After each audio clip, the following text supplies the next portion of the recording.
As a disorganized, fearful avoidant, I want to tell you how it feels for me from my avoidant side because I truly think this is going to give you so much insight. I had an experience like somewhat recently that triggered my avoidant side very much.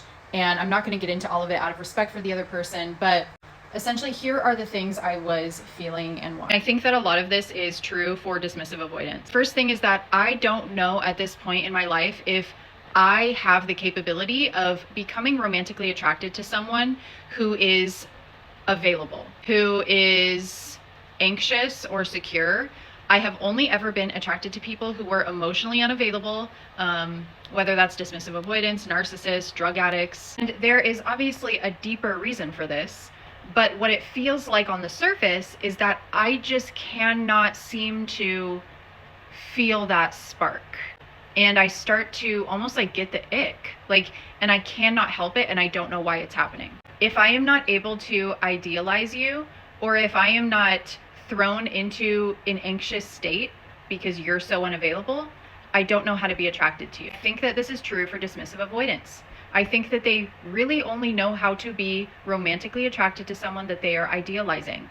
And that's why I think after the honeymoon phase ends in a relationship with you, their attraction starts to wane. Like they start pulling away, they start losing, the sexual intimacy goes down. I truly think that they do not know how to show up or feel attraction when they are not idealizing. But for me, that doesn't mean that I can't see all the great things about you. I can see all the amazing things about this person, right? They're amazing, and I like to be around them and I like to talk to them and I like to do things with them, but I'm not feeling it. One of the biggest reasons for me that I find it really hard is that when I feel like someone truly wants to be with me, specifically truly sees me, truly likes me, is showing up very consistent and available, it's not an idealization, love bombing thing, they truly like me and they want to have a future with me, I feel suspicious. I don't trust that that it's just that. I feel like they want something from me. Ultimately they want to possess me. They want a future. They need something from me. And so it strikes this feeling in me of pressure and obligation where I'm going to need to reciprocate and show up for them in a certain way to be able to give them what they are looking for.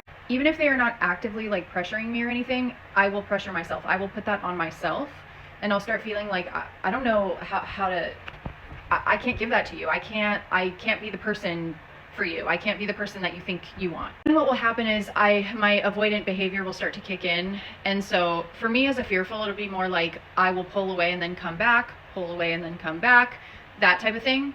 But as my avoidant behavior starts to kick in, I see that the other person starts to get anxious and reactionary to my behavior. And when I start to see their reactions to my behavior, so for instance, if they get, if they just have a really upset reaction, or if they, God forbid, cry or anything like that, I get this immediate feeling of such irritation that almost I can't even look at them. It makes me so uncomfortable. I don't even want anything to do with it. I don't want to be around it. It's so annoying. Go away. And again, this is all pretty new to me. I'm just figuring a lot of this stuff out. And the only thing I can think as to why I get that feeling is because the underlying part is shame. I feel shame that this person is feeling this way because of me. On the surface, it just feels like an ick. Ultimately, the more anxious and reactionary this person gets, the more I want to get the fuck away from them. Personally, for me as a fearful avoidant, which can be different from dismissive avoidance, is a dismissive avoidant will leave and then they are very unlikely to come back for a long period of time if they do come back. For me though, I will easily get triggered back into that anxious state. Sometimes I will take that space and then I will come down from that activated phase, and then I'll start remembering all the good things I like about that person again. And then I'll be I wish I wish that we could talk again, And so that will trigger me into wanting to go back. Ultimately, when I did show up like this, it had to end because I knew that my behavior was only going to keep being like this, and it was completely unfair to the other person. And I knew that whatever they wanted, like with a future with me and things like that, like I knew I can't give that to them. Like I at least in my head right now, I can't give that to them. Could I maybe get there at some point? I don't know. That's the thing. And so it was like, I can't promise you that I'm going to be able to get there. And so I feel like I'm wasting your fucking time. It's not because I don't like you or I can't see your value or I can't see all the amazing things about you. Even now, you know, the specific person I'm talking about, there will be times where I really do miss talking to them and stuff. But I still know in my head that I don't want to be in a romantic relationship with them. And honestly, like as hard as it is for me to say this, because it hurts me because I know that my ex probably feels this way about me, I think that dismissive avoidants feel this. I think that like at a certain point in the relationship, I really do think they start to feel like they are losing attraction, and they feel because they only know how to be attracted to idealization. It's not anything that you're doing. It's not that you're unattractive. It's not that there's anything wrong with you. It's just the nature of avoidance and the nature of how shame really affects the way that you like look at other people.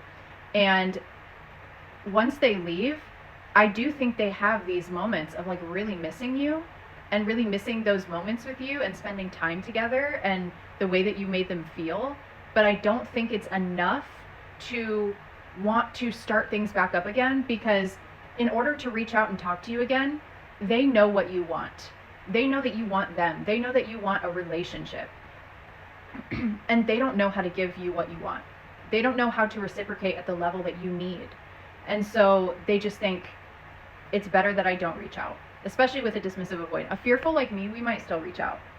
But a dismissive avoidant, unlikely that they're really going to reach out in any meaningful way. They might come back later on if enough time has gone by, but you have to remember that if they do, they are only really coming back because they've been able to idealize you all over again. But the minute that the relationship gets back to that point where it's intimate again and the avoidant feels pressured, they're going to go right back to how they were feeling, and they're going to leave. I can't tell you the number of times I've seen that in the comments of people being like, yeah, mine came back and they did the same thing to me all over again. It really will happen. I can tell you from myself, from when my avoidant part comes out, it 100%. You can't, it doesn't change overnight. I can't, even if I wanted to change this about myself overnight, I can't. Like, there was someone that I wanted to like. I was like, they're perfect on paper. They're everything I want. And I can't feel it. I can't feel what I need to feel to make this work. And it's frustrating, actually. It's like really frustrating.